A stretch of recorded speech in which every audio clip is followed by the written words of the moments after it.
Hey Fish Fam, this is Nikachu, Merfolk Master. I'm here with my brother, and do you know what everyone's going to be excited for? Especially my brother. We are kicking off this week with Dimir Merfolk. That's right, we're running the black, we're running Dark Slick Shores, Polluted Delta, Watery Grave, so that not only do we cast Lurrus of the Dream Den, Lurrus obviously a card that's making an enormous impact on the non-rotating formats, but also we get to take advantage, finally, of Mire Triton. This is a card, very good, very strong Merfolk, but really hard to use or enable because you have to splash black for it. But you know what? If you want to see how Merfolk, Lurrus is all interacting in today's modern metagame, don't forget to like, share, comment, and subscribe to the channel. Before we get into our deck tech, we're going to thank our sponsors, starting with themanabase.com. And with articles and videos on Commander, Standard, Modern, and more, the Mana Base is your home base for everything Magic the Gathering. And the MTG Mastermind, the coaching program to help take your game to the next level, push the limits of the player that you are, reach your MTG dreams by learning from those at the MTG Mastermind. And lastly, Card Hoarder. We're going to thank Card Hoarder for being our sponsor, the best place to buy and borrow Magic cards online, because that's how we're getting these Mishra's Baubles. I'm not paying $200 for this thing. You don't want to pay $200. A lot of people are saying, Nikachu, this thing's not $200. It is online! It is online. I mean, the price of this thing today was 51 ticks? Mm-hmm. It's 51 US dollars. Absolutely don't do that. At the moment, either this thing, if this thing gets banned, it's going to zero. If this thing, if Lurrus is banned, it's gonna, like, if Lurrus is banned, then Bauble is gonna go down to like 20 ticks or 15 or whatever it was before Lurrus got printed. So yeah, I mean, if you really love Modern, you want to compete right now, borrow the cards. Don't buy them, because we can't tell what the hell is gonna go. That being said, alright, let's talk about Dimir Merfolk. And this might be slightly disappointing to a lot of people, because I think a lot of people want to see the cards that make, that are good in black. And I'm basically going to explain why we're not running the more, popular black options. Fatal Push. Okay, let's start with Fatal Push. I still want to leverage Chalice of the Void, because if, not everyone is running Lurrus, but if there are a lot of Lurrus decks, then they have to be playing cards at like 1 converted mana cost or 2 converted mana cost. So I'm going to be playing Chalice on 1. I want to be able to leverage Chalice of the Void on 1 very well. We can do that in Merfolk. Everything is 2 mana or more. And Benthic Biomancer, no problem. I've got the Cavern of Souls right here. And also Mishra's Bauble dodges Chalice on 1. So if I'm playing on Chalice on 1, then how do I get Fatal Push to resolve? So it's a bit of a non-bow there. So Fatal Push is a very popular option that I'm not running. Oh, wait, you could use Ask for Told. Huh? You could use Ask for Told. Play it through that. No, I can't. Still converted mana cost 1. Oh. I mean, I'll just pay nothing. I'll pay no mana. But it's not the mana that you pay. It is the actual cost of the card. The casting cost of the card that matters when Chalice of the Void is going to check the card. So there's other cards like Thoughtseize. Why not run Thoughtseize? I mean, this is a card that you see in Death Shadow, in Jund, and basically any popular Black X deck. And the simple answer for that is, with Aether Vial, it's like really clunky. It's like super clunky. You go turn 1, Aether Vial, because you don't want to play this thing on turn 2, and then you have 2 mana on turn 2. Do you really want to play Thoughtseize? Because you really want to start getting to, like, what's going on? You hear that? Can anyone hear that? Like the cat, I don't know, the cats are going crazy. I can't tell if Salud is fighting Chubby Meatball or if Salud is fighting himself.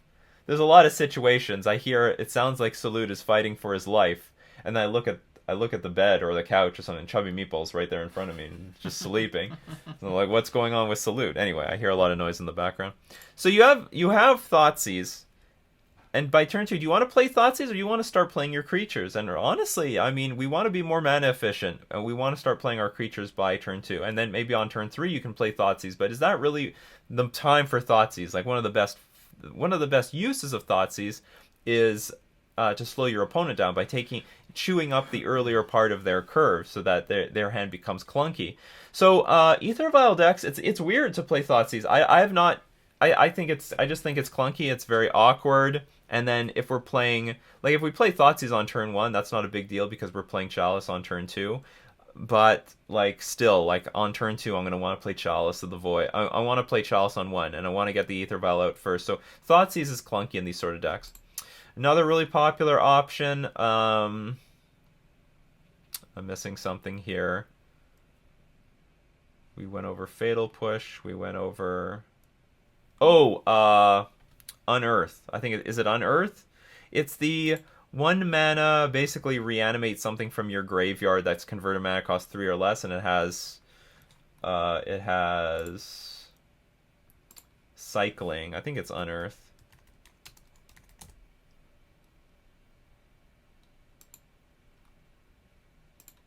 Yeah, that's it. So Unearth.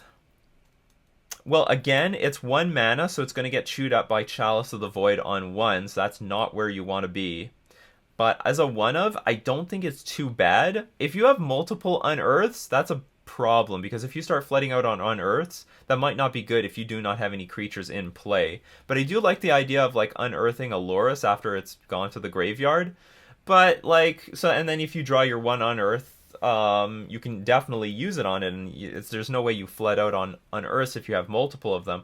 I'm sorry, if you don't have multiple of them. But I still think, like, if this card really is good enough, like if a card is really good in your deck, you want more than 1. And then if you're just playing 1 because multiples aren't good, then I don't know if it's good, period. Like, I think it's fine, but I don't think it's great. And it's just not a card that I want. Honestly, I just want to play a normal Merfolk deck. Like, I think that's the power that I have with Merfolk. I think we did very well last league because I'm just playing normal Merfolk with Mishra's Bauble to take advantage of Lurrus. That's it. I'm not getting too fancy, and that's the thing. I don't want to go too far outside the realm of what makes Merfolk good. I want to play a good Merfolk deck with the bonus of Lurrus, so I don't want to dilute a good Merfolk plan. And the last card that I'm not using, but I think you could, is Collective Brutality. I think Collective Brutality just has so much application. Not to mention, you have to be focusing a lot of attention on the burn decks. Burn is going to be like 20% of the metagame online. Like 20% of your matchups are going to be burn, or like some sort of prowess deck. And Collective Brutality is something that will really swing you in that. It will really swing the game in your favor. Killing a creature, draining your opponent, gaining life, and also stealing one of their burn spells in hand. Collective Brutality is one of the best cards in that matchup. Not to mention, it's very versatile. You can bring it in multiple matchups because Collective Brutality steals instants and sorceries. That's going to be good against combo decks like maybe Ad Nauseam, which are coming back because of Burn. Burn is a very popular... Like, Burn is just doing the same thing I'm doing. I mean, if anything, I'm copying what they're doing. It's a normal Burn deck with 4 Mishra's Baubles and Lurrus in the sideboard, and that's it. That's it. That's all they're doing. That's it. So, that's why that deck is doing so well and is so effective. It's not trying to be too fancy. That being said, like, I do want to try Mire Triton because, like I said, Burn... very well positioned right now, very strong. You better have a good game 1 plan against them. I'm hoping Mire Triton gives me that. I'm hoping Mire Triton and Chalice of the Void is going to give me that edge in that matchup. I also think Mire Triton is going to help me in the Eldrazi-Tron matchup, in any Tarmogoyf matchup, any like clunky creature matchup, because they have a 5/6 creature, that's fine. Mire Triton, what are you going to do? What's up? I mean, you have to kill it. You can't attack into it. And what I really like about Mire Triton is even if you don't have Island Walk, you can attack into your opponent because they may not want to trade their 5/6 Tarmogoyf for your 3/2 creature. And if you know, like a lot of Jund players, they reduce their life total to like 16, 15 right in the beginning of the game through fetches, shocks, and Thoughtseize. So you might get... Even though we're not attacking for as much as they are, we still have the initiative because our life total is higher than theirs. What else do I want to say? So we've made the adaptation since the last time we saw Brazen Bar was a non-bow with this deck. It does not work, but I still want a bounce spell for the decks that play Ensnaring Bridge. Cryptic Command is there. We have like a pretty high chunk of counter spells, to be honest. We've got Chalice of the Void, Cryptic Command, Deprive, and Force of Negation. Salud? You want to say hi to everyone, Salud? What's going on, Salud? What's happening? Big boy. He's pretty big.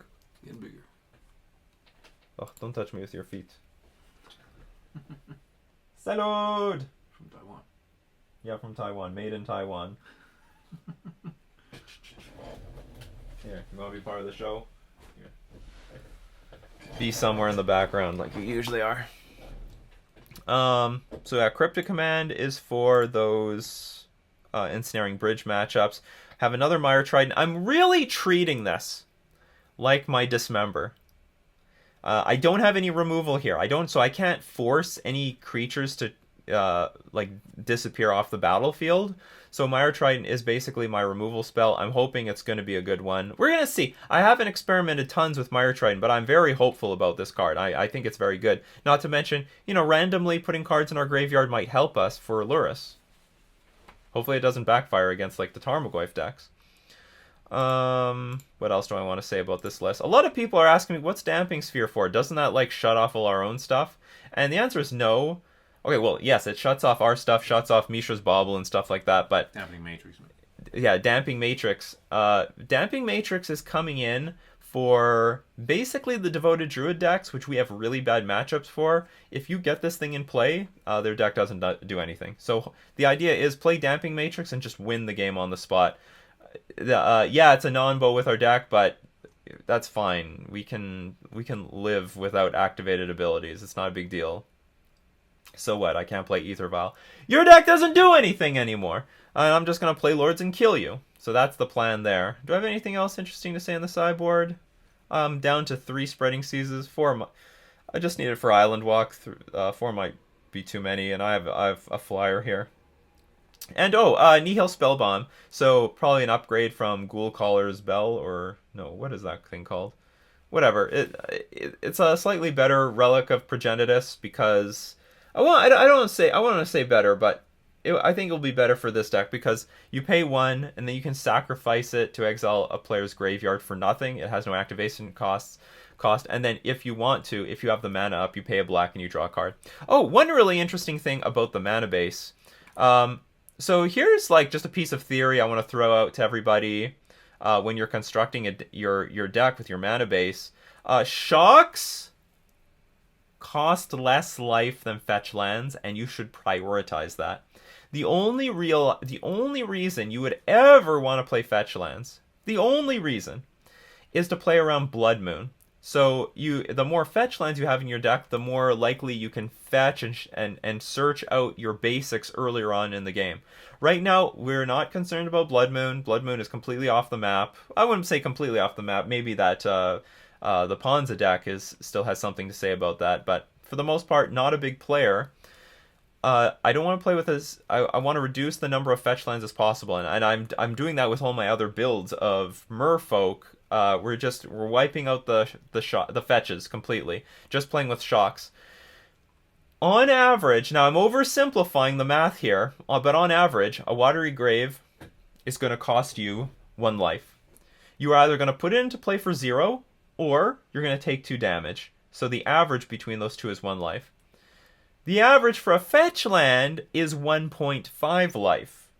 Because either you're taking 1 damage, or you're taking 3. So you either take 1 damage, look for an island, or you take 1 damage, shock yourself, and you take 3 damage. So the average life lost when you have a fetch land is higher than if you just have shock lands. With shock lands, you have the choice to take no damage. Just put it into play tapped. Simple as that. Fetch lands, you have to take damage. If you're at 1 life, this is a dead card. You can't use this at all. It's simple as that. So, so that's why we have 4 Watery Grave and as few fetch lands as possible. And then in my blue-white build, I've got like only Hollow Found, no fetch lands. And I think if I play Simic in the future, it's just going to be... Well, I mean, like I said, if Blood Moon is not a problem, then you go with as many shocks as possible. So I hope... and there was a very interesting thing about... I was talking about this in the Merfolk Discord with Tuxdev, and Tuxdev had a really good point. If you have 2 Watery Graves in hand versus two fetch lands, you could... If you have to use these on the first 2 turns of the game, you'll take 4 damage. But if you have to use these on the first 2 turns of the game and you need the black mana, you'll go fetch shock, take 3, and then fetch into island. So if two fetch lands versus 2 shock lands, you both take 4 damage. But if you have 2 shock lands in play, your mana's better because you have double black and double blue.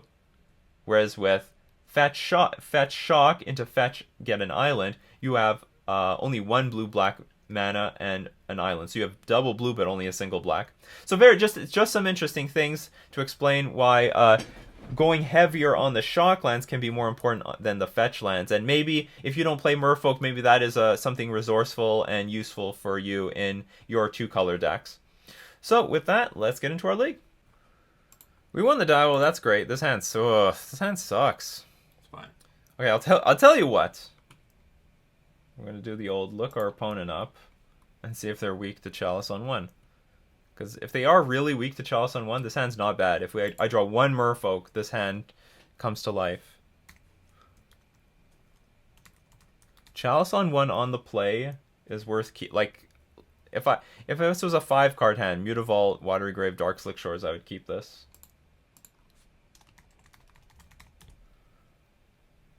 Alright, what are we looking at here? Zilch. Yeah. Okay, so I don't know my opponent, so I'm going to mulligan. Hand's just a bit too risky. Ugh, this hand sucks too. It's good.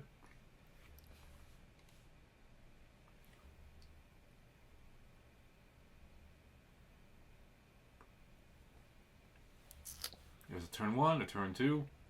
Yeah, by 5 lands. The advantage to this hand is I can cycle with Benthic Biomancer. They kept 7 cards. So this is effectively a 4-land hand, because I'll at least cycle something with Benthic Biomancer. But I need my top decks to be really good. And they will be. Boy, do I wish I kept the Chalice hand.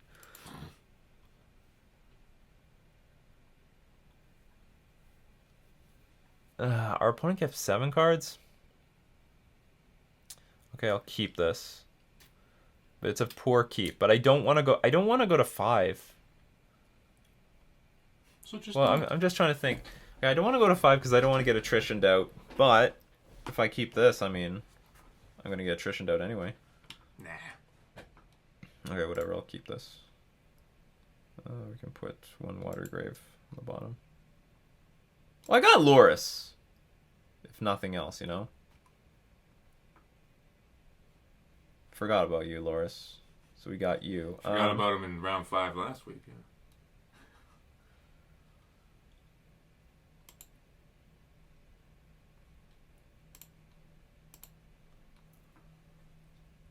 Alright, so we'll start it off. So I'll go definitely ship the Benthic Biomancer in. Botanical Sanctum pass. I don't know a single. Okay, I know one deck that could do something like that. That's Merfolk. Hopefully we're not up against Merfolk.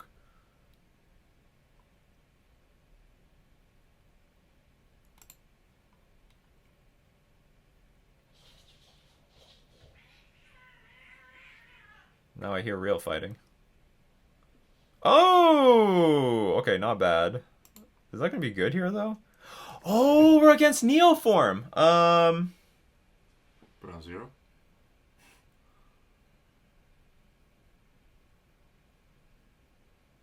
Yeah, is it 0? Yeah, we put it on 0. Okay. Got it. Okay, I know what to do now. Okay, either we're up against Neoform or we're up against... Because this stops Summoner's Pact. We're either up against Neoform or up against Merfolk. So either I look like a genius or I look stupid. Okay, let's try to get a good clock on. Now, we could still lose if they just have everything in their hand. But hopefully this shuts off Summoner's Pact, making their combo way harder. Green, green. No, okay, it's Neoform. We made the right choice.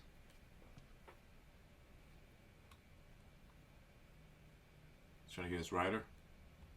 Yeah, they're missing something. Oh, I shouldn't have named Merfolk. I should have just played this Watery Grave. Because then I could name this cat. You have 3 more in the deck.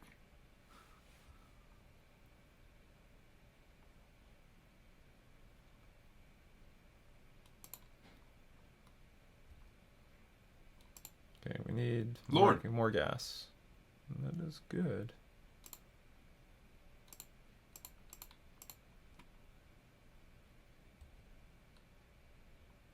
It just gets better. We can get rid of this because it's going to counter our own crap. Oops, I shouldn't do that. No, I guess it doesn't matter. I have to attack anyway. Show off my hand.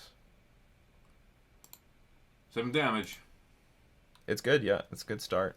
And if our opponent gets low enough on life, then the Grizzlebrand in play doesn't even do anything because they don't have life to give.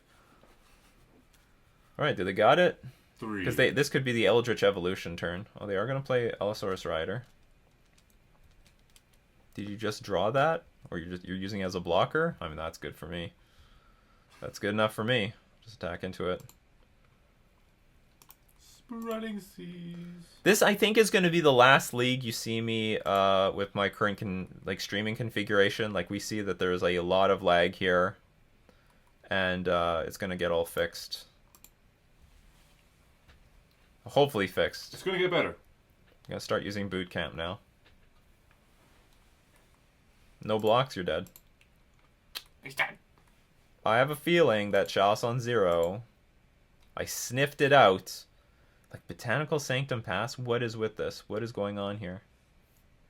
Round 1. Done. Yes. And our opponent is cooked. I mean, we have, like, so much hate for this deck. I mean, they're just super cooked. I should have known. Like, no companion? What are you doing? This is 2020. Would the Mire Triton just blow the Grizzlebrand off the board? No, it doesn't do anything to Grizzlebrand.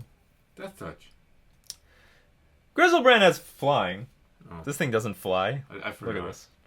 I thought it was a ground creature. Okay, so what do we want? I mean, everything. Okay, we want Deprive. We want Force and Negation. Cryptic Command is a bit clunky. Oh! Activated abilities of artifacts and creatures can't be activated unless they're mana abilities. Now, I will say this. We can lose to a Grizzlebrand. He can just whack you for 7. Yes, every turn. Should we just bring this in for the lulz? You should bring it in because it's just a good card. Okay, I need to bring the last Chalice in for sure. Because Mishra's Bauble's a non-bow with Chalice on 0. We have, I still have some room here. It's like, I don't need the Mire Triton. It's not that important. It's not a Mire Triton matchup. So I can bring in either Cryptic Command or the Damping Matrix, but Cryptic Command can counter things. Well, it's pretty clunky though. I mean, they'll get Veil of Summer online, but they can't really counter the Damping Matrix. I guess we're going to have no companion. Oh no, wait a minute. I mean, I can side in Mire Triton again. Or maybe I just side in the Cryptic Commands. I have no idea how we lose this match. We've got, like, so much hate. We're hating on our opponent so much. Damping Matrix. I hope this works. I mean, we can interact with the Grizzlebrand a little bit with Merfolk Trickster. It's not ideal. Or, and also the Cryptic Command. We can bounce the Grizzlebrand. Anyway, looks good. 60 cards. No I wonder how they're going to feel when I, like, do not present a companion.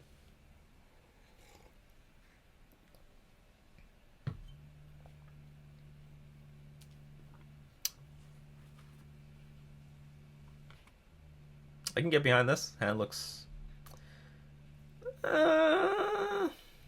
Actually, it's not that good. I'll keep it.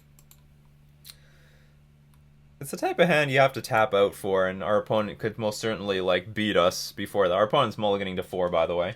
You're missing this! My brother's using the washroom. What's happening? My opponent mulliganed to 4. Are you excited or not? I love it when they go to 4. I will say this: I may not win the die roll very much, but holy crap, my opponents cannot keep 7-card hands. So it all balances out.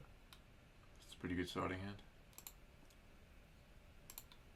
Hopefully, it's the type of hand I have to tap out a lot for, but our opponents, like, I mean, they need like a certain density of cards to do anything.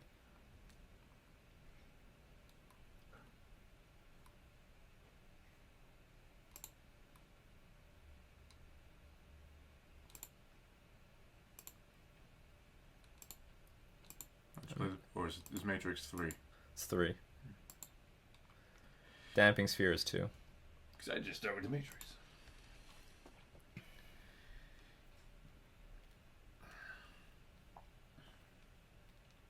Alright, do you got it?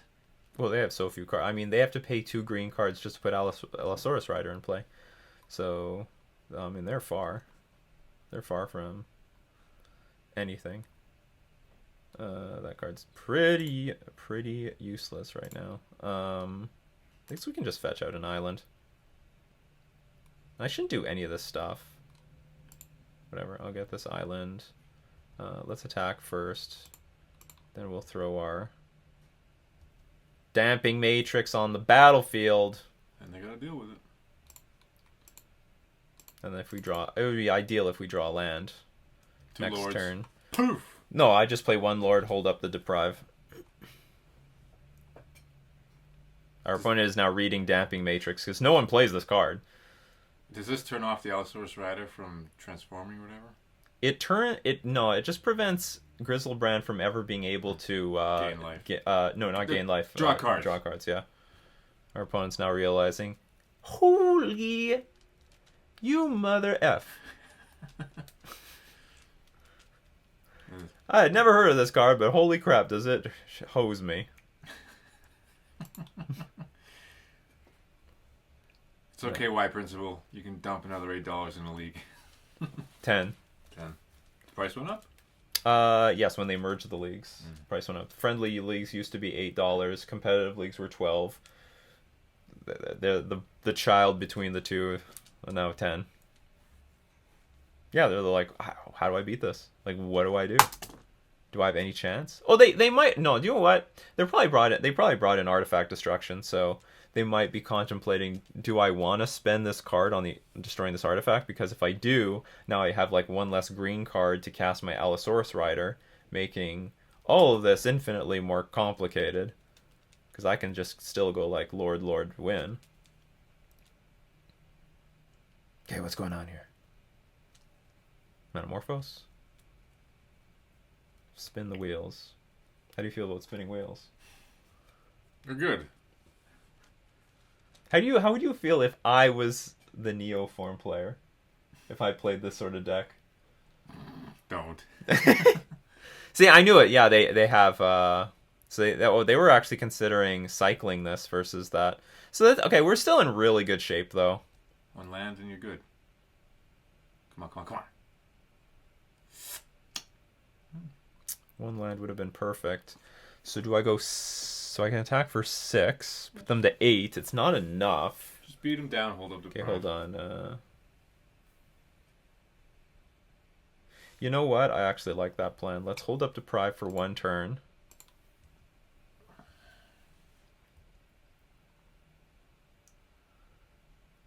So we force them to not only have enough combo pieces, but also protection, which they don't have. At 3 cards, they have to have Allosaurus Rider, 2 green cards to get it in play, and then the Neoform, which will be their 4th card drawn. They don't have that many resources. And then once we get their life total to below 7, then they are just ultimately screwed, because even if they get the Grizzlebrand in play, it can't activate to do anything. Okay, so here's Allosaurus Rider, and here's their see that Neoform. Feeble attempt to... no, it's Eldritch Evolution here.